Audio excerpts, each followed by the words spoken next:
Now the 1980s were full of cartoons of the superhero kind.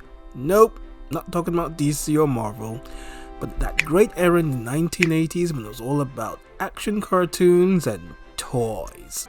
And one of the main standouts was none other than He-Man and the Masters of the Universe. If you were a child of the 80s, He-Man was a permanent fixture in your young life.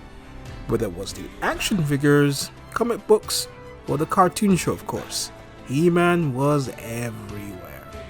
The cartoon show no doubt took his status to superstardom, and he will always be an anchor to kids from that generation. Now we all see a trend of shows and movies from past eras being remade and reimagined for modern times, appealing to past and new generations, and He-Man has been no exception. In total there have been 5 animated iterations of He-Man, all with varying degrees of success.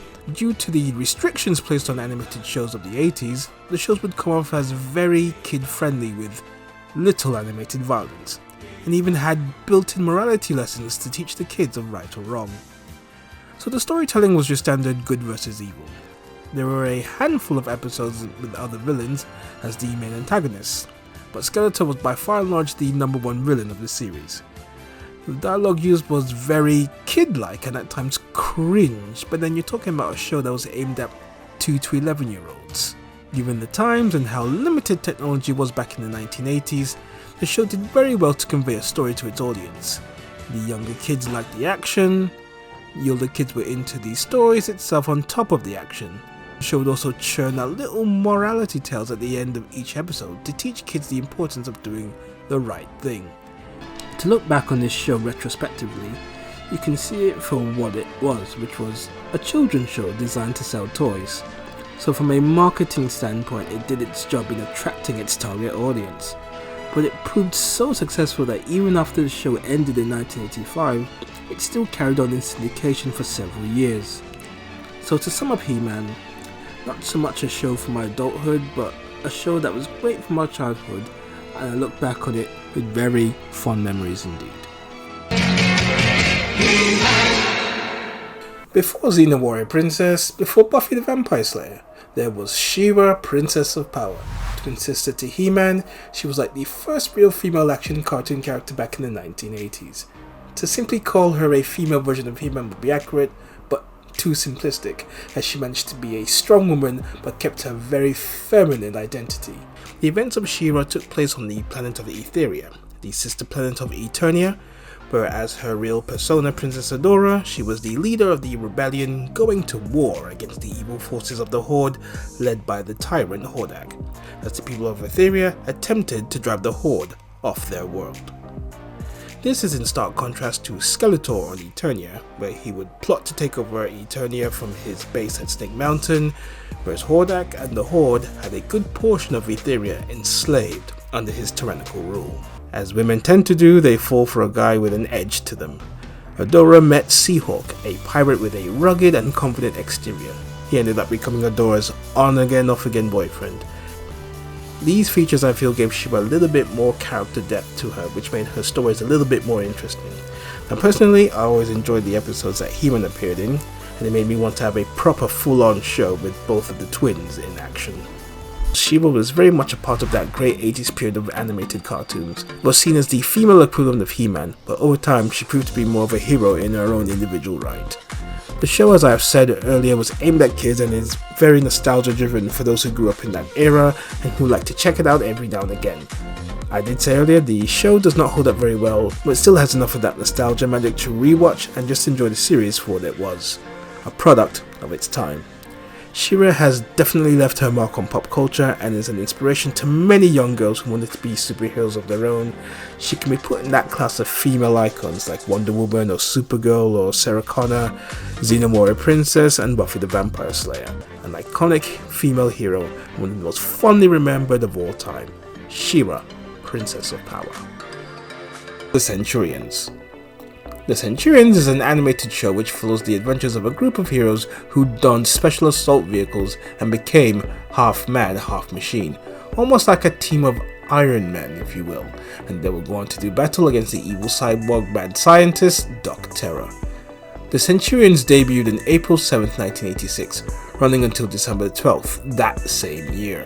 So it lasted a single solitary season of just 65 episodes and was produced by Ruby Spears Enterprises, who were famed for producing many 70s and 80s animated shows. Centurions wear specifically designed exoframe costumes and are mounted with physical assault weapon systems, which are beamed onto them from their main space station known as Skyvault. The system fuses onto their exoframes and they bring about a cool fusion of man and machine, leading to the very famous catchphrase, Power Extreme! The team comprised of three main characters. Ace McCloud, he wore the blue exoframe suit and he was the air operations expert and dealt with mechanical foes that operated in the sky. And he's probably the group's resident daredevil when he goes into action. Jake Rockwell, he was in the yellow exoframe suit and he was the land operations specialist, dealing with threats that were mostly ground-based, although one of his weapon systems, Hornet, allowed for him to take to the skies on occasion. Max Ray, the leader of the group. Max wore the green exoframe suit and was the sea operations operative, dealing mostly with any and all threats that came from the sea. His demeanor was one of calmness, stoicness, and determination. Now those three were the core members of the team, but then they would be later joined by two more Centurions. Rex Charger, he wore a pale green exoframe suit and he was the expert energy programmer, and like Ace, his assault weapons involved flight. John Thunder, he has a black exoframe and unlike the others, he has an exposed upper body frame and he was the scientist infiltration operative. His weapon systems were more accustomed to operating from the ground. When you watch it back, it doesn't really hold up as well. The action, whilst there, is not as engaging, and this can be attributed to the technology back then and the target audience that this was aimed at. The voice acting is basic, and when you've watched a ton of shows from the 90s and you go back to watching shows from the 80s, the quality just glaringly stands out. But there are some pluses to the show. I do love the background music tracks that run throughout the show. It's very 80s, but it gives it a very vibrant feel. The animation drawings are decent, the weapons transformations are cool, and they stand out as probably the best thing on the show. I mean, it came out at a time when capitalism in TV was very high, and this show, as I've said for the umpteenth time now, was like a commercial used to sell products.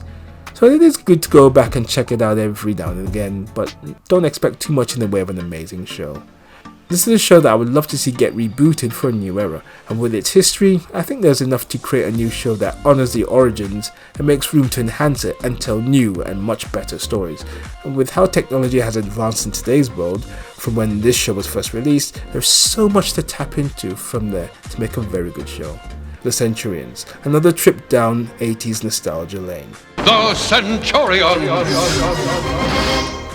The Cool Kids cartoon was Thundercats. I mean, if He-Man was the prototype, Thundercats was the finished article. I mean, better told stories, larger than life characters, amazing special effects, cool looking weapons and vehicles, a dark-like synergy. This was the next level of action cartoons. And if you look at all the cartoons that were coming out at that point in time, there was no other show quite like Thundercats. One of the things that did frustrate me about Thundercats when I watched it when I was older was the lack of action or violence. Due to the era that the show was made in, animated shows were restricted with what they could do in terms of mature storytelling and action. Primarily as the target audience was kids, it was very understandable why, but it was still very frustrating with the lack of action. Thundercats will always be one of those great 80s cartoons, with the 2011 remake being an excellent update.